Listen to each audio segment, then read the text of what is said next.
Śrīmad 25th chapter, sloka number 1.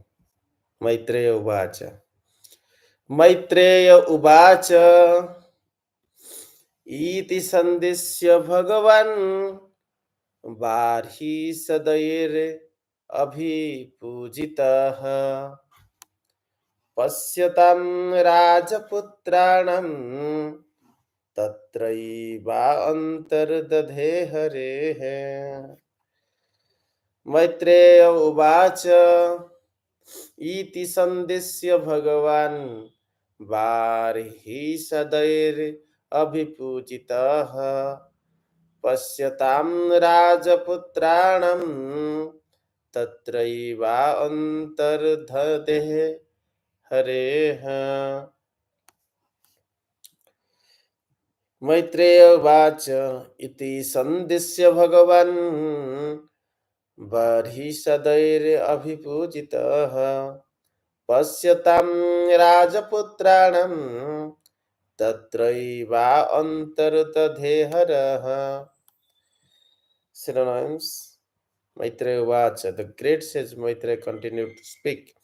Iti, thus, Sandisya, giving instructions, Bhagavan, the most powerful Lord, Barhiṣadaihi, by the sons of King Barhiṣat, Abhipujitaha, being worshipped, Pasyatam, while they were looking on, Rajaputranam, the son of the king, Tatra, there, Eva, certainly, Antardadhe, become invisible, Har Lord Shiva.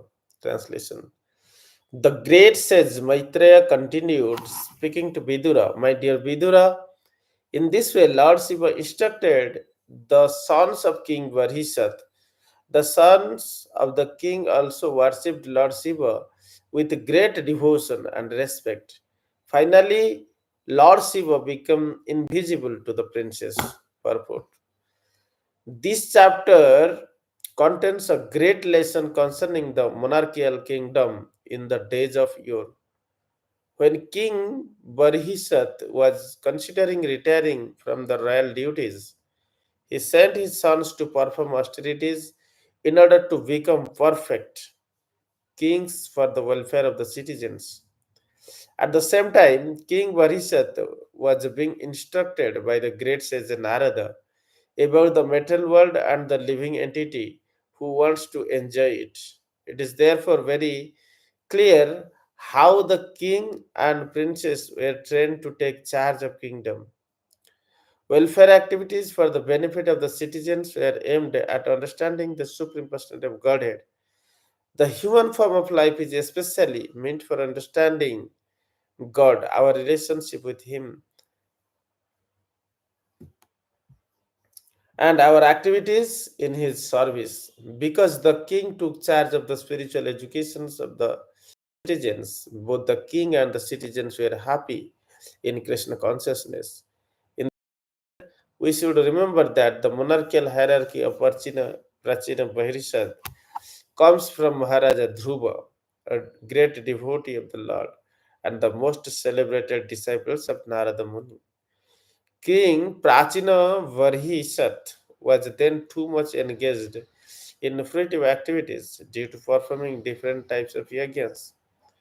One can actually be promoted to higher planetary systems or to the heavenly kingdoms by performing various yajnas. But there is no questions of liberations or going back home or back to Godhead. When the great Sage Nārada saw that a descendant of Maharaja Dhruva was being misled by fruitive activities, Narada took compassion upon him and personally came to instruct him about the ultimate benediction of life called Bhakti's Yoga. How Narada Muni indirectly introduced the Bhakti Yoga system to King Prācīnabarhiṣat is very interestingly described in this 25th chapter.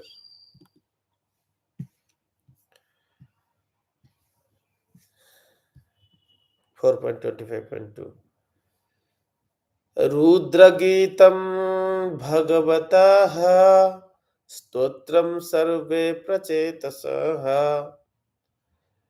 जपन्तस्ते तपस्ते वर्षाणम् अच्युतं जले रुद्रगीतं भगवतः स्तोत्रं सर्वे प्रचेतसः जपन्तस्ते तपस्ते वर्षाणाम् अच्युतं जले रुद्रगीतं भगवतः स्तोत्रं सर्वे प्रचेतसः जपन्तस्ते तपस्ते वर्षाणम् अच्युतं जले.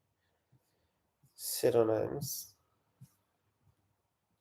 Rudra Gitam, the song sung by Lord Shiva.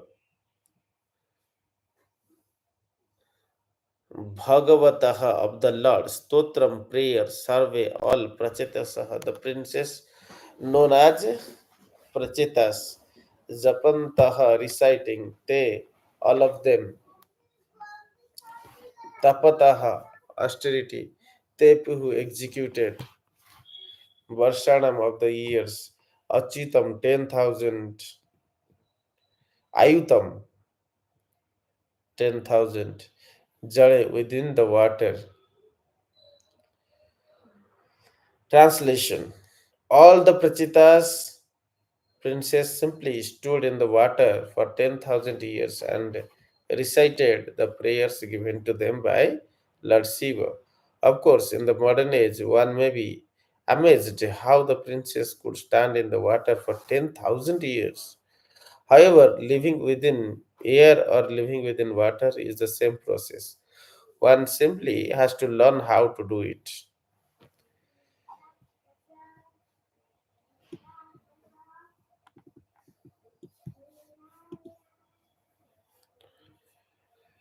The aquatic live the aquatics live within water for their whole lifespan. Certain favorable conditions are created to enable them to live within water. In those days, however, people used to live for 100,000 years, means 1 lakh years.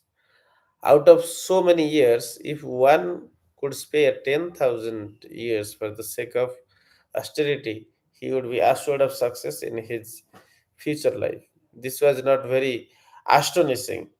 Although such a feat is impossible in this age, it was quite possible in Satya Yuga. Hare Krishna. So in Satya Yuga, the principles of austerity was primary, and the facilities, motivation factors, and the obstacles, especially the material attachment, the examples of almost everybody being interested in austerities are present. So this is possible in Satya Yuga, but at this age, this is not possible. So last chapter, uh, Lord Shiva trained all the princes of Prācīnabarhiṣat, who are the descendants of Dhruva Maharaj. So they were trained to pray Supreme Personality of Godhead with the prayers provided by Lord Shiva. So in this presentation, we'll cover that how the King Barhisata exhibited his royal leadership in providing the ultimate meaning and purpose of the life, the real need, considering the real need of devotees.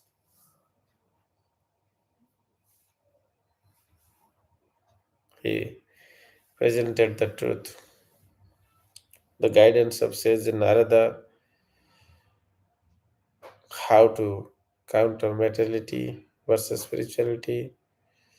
Bhakti Yoga is the ultimate process of benedictions, the austerity of the princess, and ancient longevity and austerity practices.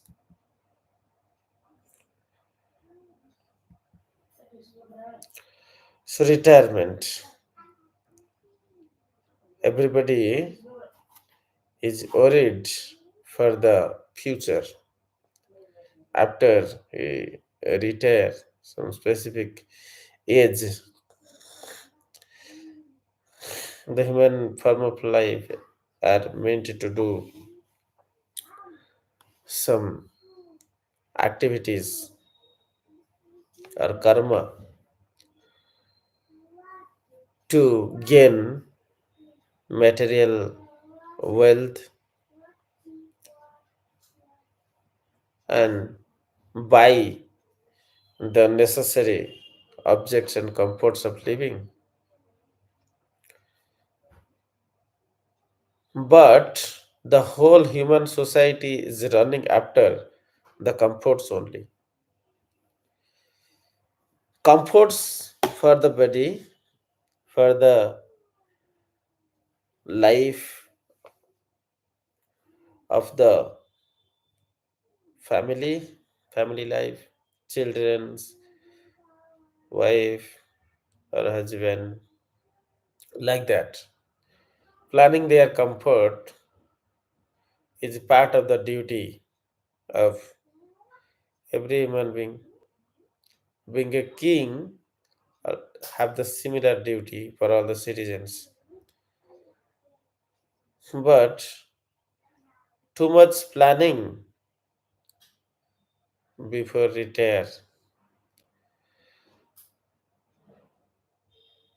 lots of material goals like starting saving that we need 1 crore rupees, 2 crore rupees, 5 crore rupees. Like that, you may think that this much money is not sufficient to retire and there is no end to it. If you think like that, we need this much money to get retirement, then it will not become possible. You have to think of what are the bare minimum necessities. If you plan to earn 1 crore rupees, then retire. Suppose you are in a normal job, maybe software engineer. So it can be difficult. But what is the bare minimum requirement? You might think of. What is the bare minimum requirement for your family? A house, some money, something in the saving account. Like that, you may plan for that. That is retirement planning. If you plan all this with 200%, 300% than your capacity, then you will not be able to retire within the stipulated time. What is the stipulated times? 50 year is the right time for retirement. Some companies they used to give retirement in 55, 58, or nowadays government changed to 60. So at this age, 60 year is very difficult. Why retirement? After retirement, what you do? After the retirement, one should completely focus on spiritual life. Only bhakti yoga. Before retirement, you are in karma yoga and bhakti yoga mixed. Means you do devotion as well as you do the activities to earn money, and with that money, you serve Supreme Personality of Godhead and his mission of preaching services. That was Karma Yoga and Bhakti Yoga before retirement. After retirement, only Bhakti Yoga, doing everything for the pleasure of Supreme Personality of Godhead. That is spiritual focused life. And your children should also be prepared to become a first class devotee. They must be trained. Your next generation must be well trained to become Krishna consciousness. Similarly, a royal king's duty is to train his offspring to take the royal leadership, keeping the goal of citizens not only economically but also spiritually. They must have good health. Economic and spiritual health both has to be considered with equal importance. That is Prācīnabarhiṣat's training to his family, children's. So he sent princess to do austerity so that they can become royal ruler, ideal rulers to save the society from the danger of material pull or the trap of greed, anger, and lust are the three enemies that causes damages to every person unless one is sufficiently trained to subdue these three modes, means subdual of raja and tama, which primarily drives towards lust, anger, and greed. The three gates to hell, Trividasya Narakasya Dwaram. So the training are required, austerities are required to not only guide the self, but also when you are the leader or a preacher to all other persons who are coming as a subordinate to you. So this development of good governance skill, if lack austerities, people are self-interested. Like nowadays, you can see in governance, many selfish people are in place. They take bribes and they give favoring decisions to those people who benefit them or their family with economical gain. So this kind of corrupted governance skill is because of lack of austerity, because of lack of spiritual focus and spiritual training in their life. Such economic gain what they have got, they thought by economic growth they will make their family happy and he himself will be happy. But that is the lack of knowledge, lack of true experience. The holistic experience is that when a person is sufficiently experienced about the truth of life, the real happiness of life, then only he can understand. The ignorant person who is not aware about spiritual growth, spiritual happiness, and spiritual life cannot understand that. Even though he hears sometimes, it cannot penetrate to the deeper region of his knowledge, which can really change his life. So, this kind of training of austerity, the spiritual practices at Gurukul are very essential for us to experience the spiritual happiness. Unless we experience ourselves the spiritual happiness, we cannot discriminate between the material attachment and the spiritual life.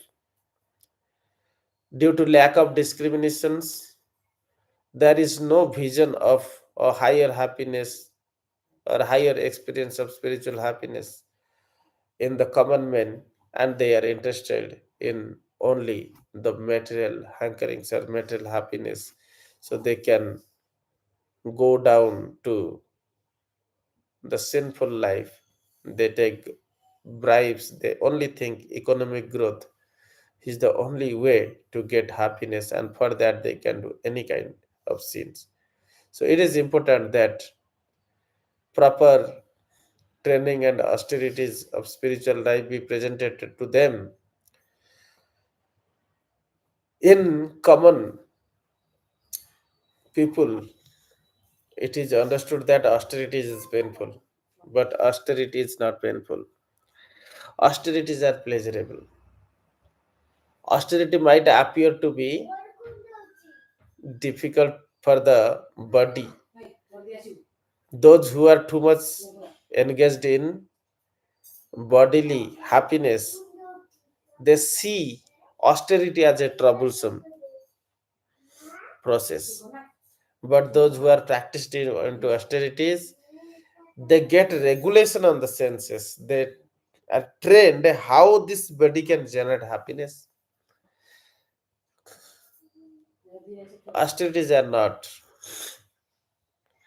troubles for the body or pain for the body. Austerity has in return at the process of training how to drive the highest pleasure from the body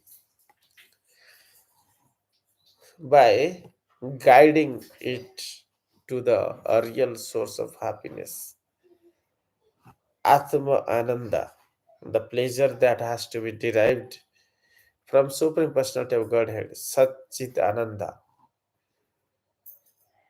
So that is essential that a spiritual focus and growth be considered in the governance model, without which the people in general are devoid of dharma. Dharma has two basic foundation. That basic foundation is a jivadaya or compassion and Isvara Bhakti, devotion to Supreme Personality of Godhead. Jivadaya Krishna Nam Sarva Dharma Sar. The essence of all religious practices is that one is compassionate. If there is no compassion, then there is no religiosity developed in the person, the no spirituality. The spiritual value is that he is compassionate to all living entities. Compassion, Jivadaya, and devotion to Supreme Personality of Godhead. That is the essence of all religious practices. So, all the citizens should be trained toward the spiritual growth, promoting harmony among them, making a peaceful existence is possible only when we prioritized the citizens' welfare activities in good governance, such as their health, education, social support system, and education is a value education. If spirituality is not present in any form of the educations, that is material education, which cannot give control ability to the student. Value educations train the student how to gain the control over the body, how to harness the abilities of the various senses to support the ultimate meaning and purpose of the life. So, this spiritual advancement is essential, fostering the peace in a person and in the society.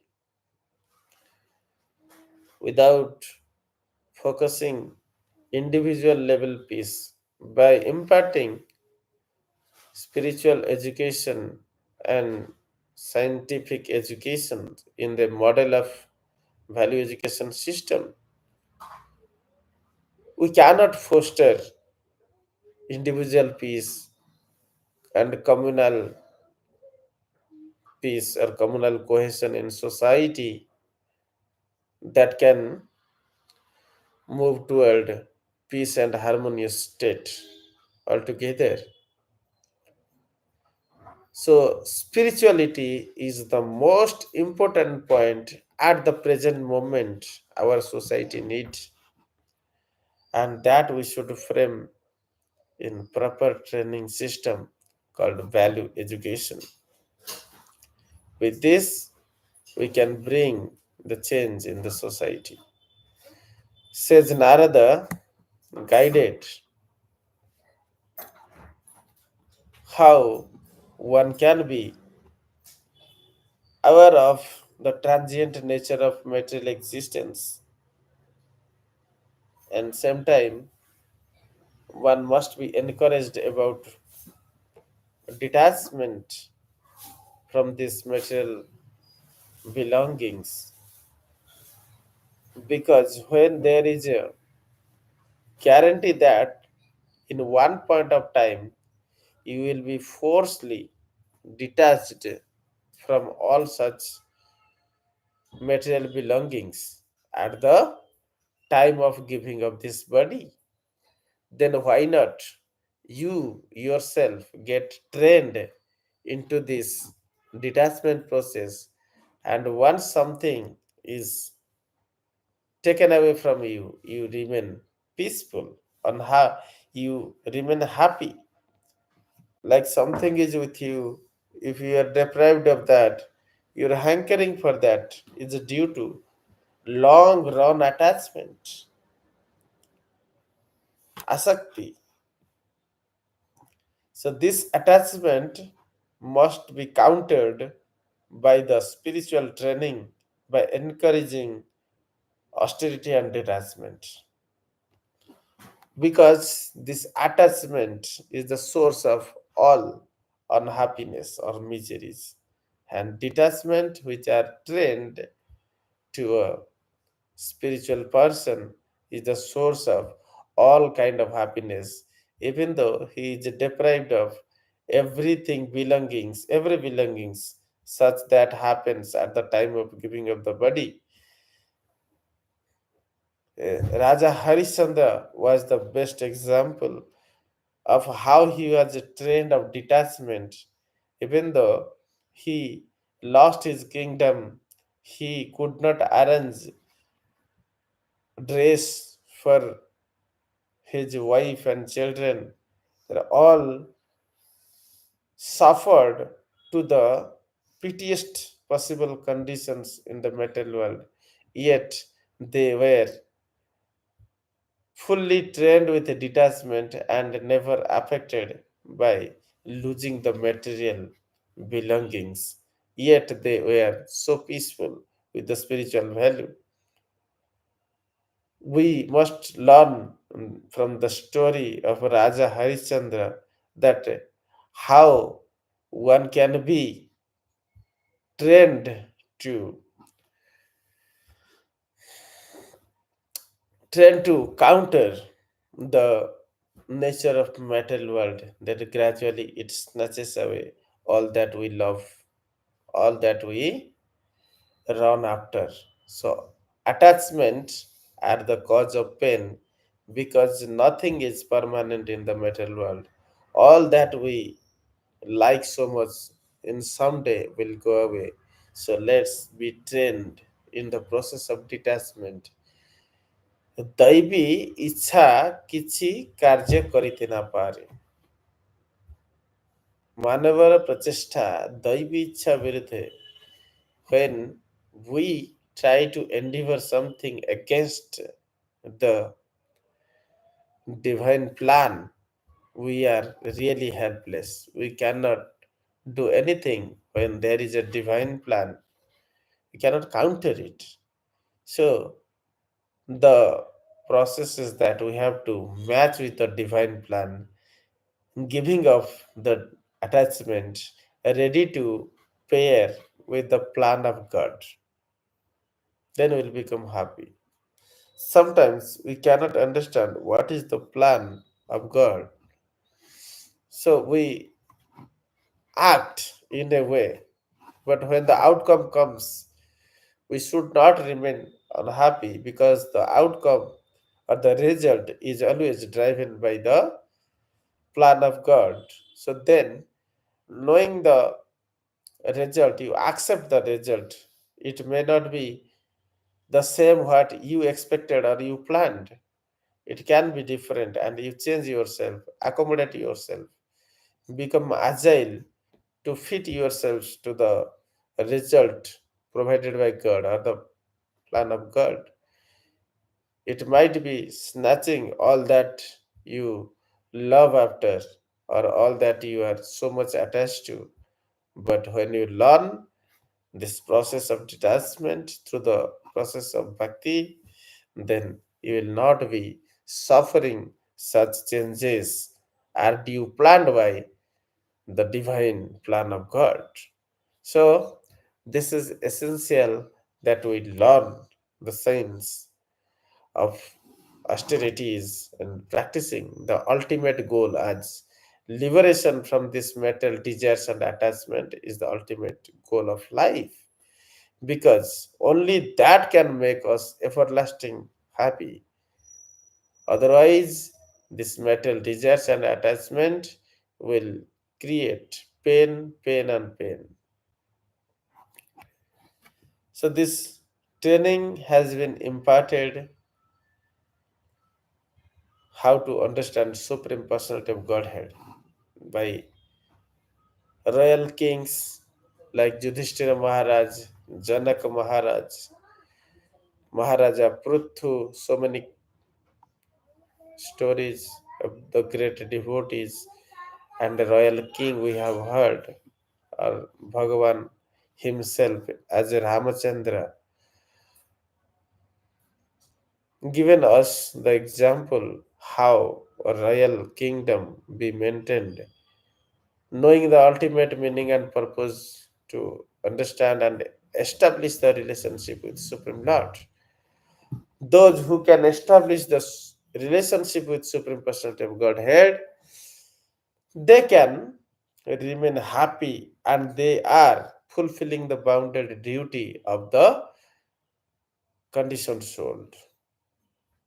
All those who are in this material world are conditioned soul, and they are bound to material attachments.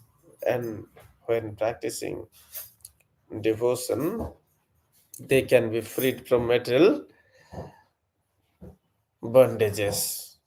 So, knowing that the fundamental duty of the ruler is to free the citizens from their material attachments.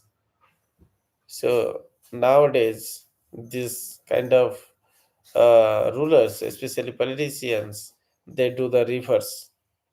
They increases the attachment, provide freebies, these kind of things. So it is not bad that you provide the necessity things. So whoever are deserving, like especially the needy people, poor and hunger people, they can be provided what they need. But at the same time, what is their ultimate need must be fully focused upon that spiritual growth. So considering this, that spiritual growth or the relationship with Supreme Personality of Godhead, is the prime factor that must be facilitated by the ruler. The spiritual wisdom is the responsibility of individual, of the ruler, and the society. Society should be well organized to facilitate spiritual training,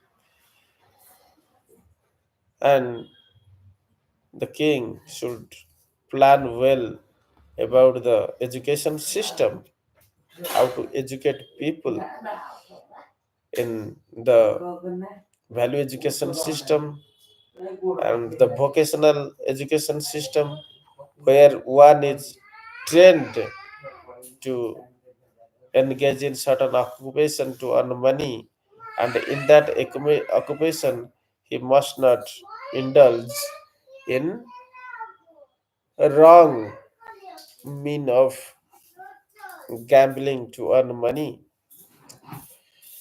So this way the training are essential by the ruler, and by that process one can save himself and his kingdom from the influence of Maya or material world.